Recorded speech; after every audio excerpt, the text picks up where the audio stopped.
Hi, I'm Pastor T.S. Foster, Senior Pastor of the First Full Gospel Baptist Church located in beautiful Sierra Vista, Arizona. Our prompt and powerful services always start at 11:30 on Sundays and at 6 o'clock on Wednesday afternoons. God is a good God. We're still doing our relationship series. We're going to talk about ways to improve your marriage, not tomorrow, not next week, right now. I'm going to give you some suggestions on how to do your marriage and make your marriage better right now. So we thank God for you. My wife Sarah and I, we're excited. Please follow us. We're trending on Facebook. At the bottom of the page, please give us your comments. You notice that people, they've been married 10, 15, 20, 30 years, and they don't even know how to fight. They don't know how to compromise. They don't know how to stay committed. And what's happening is that a lot of people are doing this. Divorce is common. Divorce is rampant. And it's happening to a lot of people. And even in the body of Christ, I've experienced it and learned some things. I've learned some things. So it would be wrong for me to learn some things and not share it with you. That's not God. You learn some things and then you share it with people. And that's God, right? So I'm going to give you a few tidbits. If you have your spouse with you, your significant other, whoever that is, and our relationship series, I'm going to take my time with this. We're talking about husband and wife, girlfriend and boyfriend, fiance, prospective fiancés, prospective girlfriend and boyfriends. You might be single and you need some advice on how do I find somebody. So that's what this relationship series is about. We're going to try to be practical with it. All right. So here's a few things, a few tips. Number one, apologize when you're wrong. You can forget your pride. You can, if you realize that you're wrong in a fight, you should admit it, and you should say you're sorry. Now, some people say, I'm never going to say I'm sorry. They're going to say I apologize. However you want to put it. Apologize. I'm sorry. You need to get it right, okay? It will make a world of difference in you staying close when you apologize. Just briefly, I had to apologize to my wife the other day because of something that I did. And I knew it was wrong. I shouldn't have did it. But then when I did it, I said, I'm wrong. And I wanted to apologize right then. So you got to apologize. Right? Number two, imagine the other person gone while you're fighting. Can you imagine that person not being in your life anymore? How's that feel? Let it soak in for a minute. Right? You fighting, but I want you to imagine that person gone. That should make you want to stop fighting. Right? So there's no better way to fight than imagine that person being gone, right? So if you feel a tightness in your chest and you feel sadness because that person is gone, you imagining this and you feel that, stop it. Just stop doing that, right? You want to keep it together. Here's one that me and you do a lot, right? We need to laugh more. Yes, you need to laugh more, right? For me, one of the biggest secrets in being married is we crack each other up. Sarah be throwing them lines at me, and I'd be like, "Wow, wow, that was good. You threw a line at me." We roll on the floor, we laughing, we can't get up off the bed, we laughing, we just laugh a lot. We're laughing in the car. Keep laughter in your relationship. That's gonna be a good thing for you to keep your relationship going, right? Okay. You should arrange. I know this sounds. You should arrange a weekly meeting. Okay, so. Number 4, you should arrange a weekly meeting, right? If you got young kids, you both have good careers like that. It may not sound romantic, but you need to say, Tuesday's our day. Thursday's our day.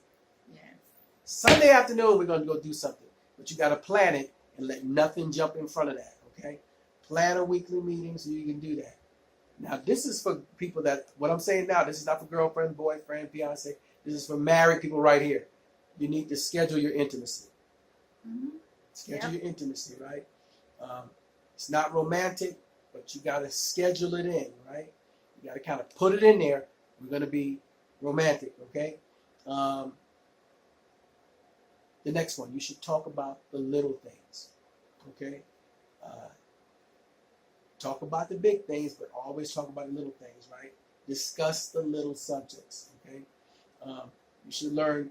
And add that in it, you should learn to talk more. If you're in the car and you're by yourself with your spouse, turn the radio down. Talk, right? Because you might be both working, You might go ahead with the children. You got things you're doing, extracurricular things, hobbies.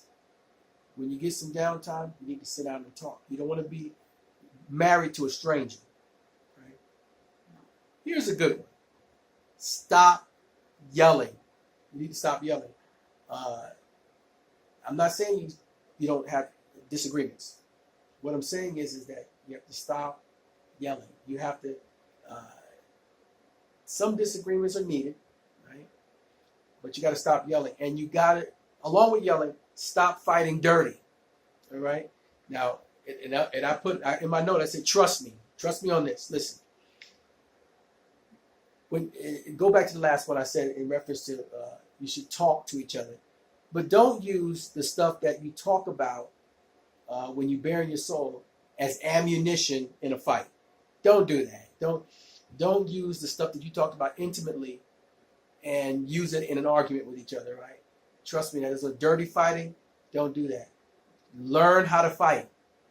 And here's another thing. It's not even in my notes. If it's getting heated, stop right there. Stop. Just stop it.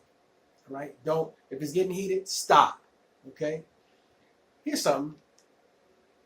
Hold hands. Right? Hold hands.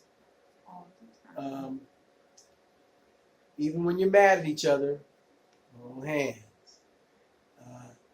Little touch each other, right?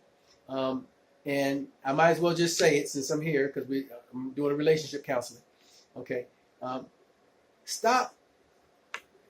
Let me just say it.